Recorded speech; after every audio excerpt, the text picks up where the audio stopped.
260 বছরের ঐতিহাসিক মাদ্রাসা ই জালালিয়া রক্ষার দাবিতে বর্ধমানে সুবিশাল মিছিল, 5,000 গণস্বাক্ষর সহ ডিএমকে ডেপুটেশন। পূর্ব বর্ধমানের ঐতিহাসিক মাদ্রাসা ই জালালিয়া বোহারকে এনিমি প্রপার্টি ঘোষণা করে কেন্দ্রীয় সরকারের আওতায় নিয়ে যাওয়ার সম্ভাব্য সিদ্ধান্তের প্রতিবাদে মঙ্গলবার জেলাশাসকের দপ্তরে সুবিশাল মিছিল ও ডেপুটেশন কর্মসূচি পালন করল বঙ্গীয় ওয়াকাফ বাঁচাও মঞ্চ পশ্চিমবঙ্গ। জেলার বিভিন্ন প্রান্ত থেকে আসা বিপুল সংখ্যক মানুষ এই কর্মসূচিতে অংশ নেন। সংগঠনের পক্ষ থেকে জেলাশাসকের হাতে একটি স্মারকলিপি তুলে দেওয়া হয়।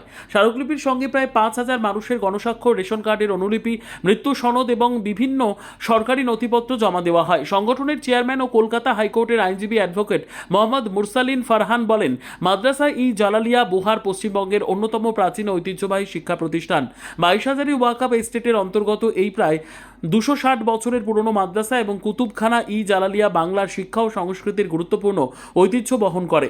এখানকার বহু দুর্লভ পাণ্ডুলিপি ও গ্রন্থ বর্তমানে কলকাতার ন্যাশনাল লাইব্রেরিতে সংরক্ষিত রয়েছে, যা প্রতিষ্ঠানের ঐতিহাসিক গুরুত্বকে তুলে ধরে। তিনি আরও দাবি করেন, শতাব্দী প্রাচীন এই প্রতিষ্ঠানকে এনিমি প্রপার্টি হিসেবে চিহ্নিত করা অত্যন্ত উদ্বেগজনক। জেলা প্রশাসনের মাধ্যমে রাজ্য ও কেন্দ্রীয় সরকারের কাছে আমাদের আবেদন, এই সিদ্ধান্ত পুনর্বিবেচনা করে প্রতিষ্ঠানটিকে সংরক্ষণের ব্যবস্থা করা হোক এবং হেরিটেজ মর্যাদা প্রদান করা হোক। ডেপুটেশনে উপস্থিত সাধারণ মানুষ ও বিশিষ্ট ব্যক্তিরা ঐতিহাসিক মাদ্রাসা ও কুতুবখানার অস্তিত্ব রক্ষায় প্রশাসনের দ্রুত হস্তক্ষেপের দাবি জানান। সংগঠনের পক্ষ থেকে জানানো হয়েছে, দাবি পূরণ না হলে আগামী দিনে আরও বৃহত্তর গণ আন্দোলনের কর্মসূচি গ্রহণ করা হবে। উল্লেখ্য, এনিমি প্রপার্টি হিসেবে ঘোষণার বিষয়টি নিয়ে এই প্রতিবাদ ও দাবিগুলি সংগঠনের পক্ষ থেকে উত্থাপিত হয়েছে। প্রশাসন বা সংশ্লিষ্ট কর্তৃপক্ষের আনুষ্ঠানিক প্রতিক্রিয়া এখনও প্রকাশ্যে জানা যায়নি। ব্যুরো রিপোর্ট, সুন্দর বাংলা নিউজ। বোহার বলে একটা জায়গা, যেই বোহার জালালিয়া মাদ্রাসা এবং জালালিয়া কুতুবখানা, যেটা পশ্চিমবাংলার অন্যতম ঐতিহাসিক মাদ্রাসা এবং লাইব্রেরি।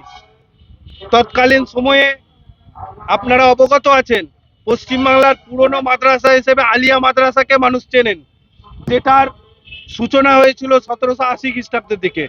কিন্তু এই যে বোহার জালালিয়া মাদ্রাসা, এই মাদ্রাসার সূচনা মূলত 1764 সালে। আলিয়া মাদ্রাসারই বহু পুরনো কিন্তু এই মাদ্রাসা।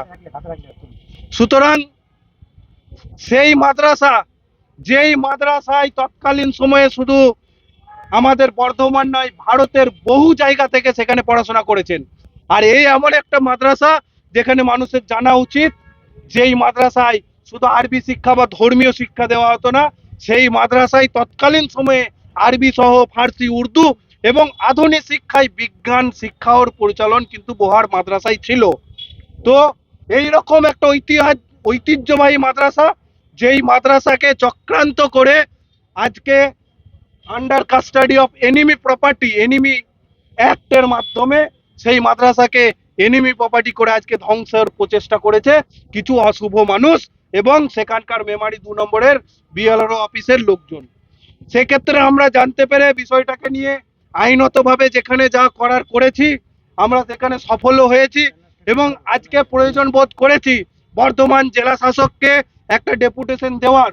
কারণ আজকে যখন আমাদের উপর আঙ্গুল তুলছে যে মাদ্রাসায় জঙ্গি তৈরি হয়, মাদ্রাসায় শুধু ধর্মীয় শিক্ষা দেওয়া হয়, কিন্তু তাদের প্রতি আমাদের একটা আহ্বান যে বোহার জালালিয়া মাদ্রাসা সেই মাদ্রাসা যেখানে আজকে নয়, যখন স্কুল কলেজ ছোট ছোট ছিল সেই সময় একটা বিশাল বড় মাদ্রাসা যেখানে বিজ্ঞান পড়াশোনার মতো প্রচলন ছিল। সুতরাং সেই রকম একটা মাদ্রাসা এবং এবং এটাও বলে রাখা ভালো যে তৎকালীন সময়ে মাদ্রাসা পরিচালন ছিল, সেখানে আরএস থেকে শুরু করে সিএস মাদ্রাসার বহু নথিপত্র আমাদের কাছে সঠিকভাবে আছে, কিন্তু আমরা জানতে পারলাম না এই লকডাউনের সময় হঠাৎ করে এলআর রেকর্ডে কিভাবে মাদ্রাসাটাকে প্রথমে তো রেকর্ডটাই উড়িয়ে দেওয়া হলো, পরবর্তী ক্ষেত্রে এনিমি প্রপার্টি করে বর্তমানে মনে হয় দেখাচ্ছেও না, আশা করি। তার আগে ওই এলআরে জিনিসটাকে নিয়ে মাদ্রাসাটাকে একটা ধ্বংসের এবং কুক্ষিগত করার একটা প্রচেষ্টা করেছিলেন। এলআর রেকর্ডও মাদ্রাসা ছিল, কিন্তু বর্তমানে লকডাউনের পরবর্তী সময়ে বা লকডাউনের সময়ে এই চক্রান্তটা করে মাদ্রাসাটাকে শেষ করার একটা প্রচেষ্টা করেছিল। কিন্তু সেই জায়গাটাকে আমরা রুখে দাঁড়িয়ে আমরা আইনতভাবে যা করার করেছি।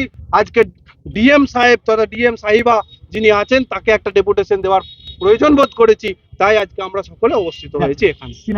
মোহাম্মদ মুরসালিন ফারহান, আইনজীবী।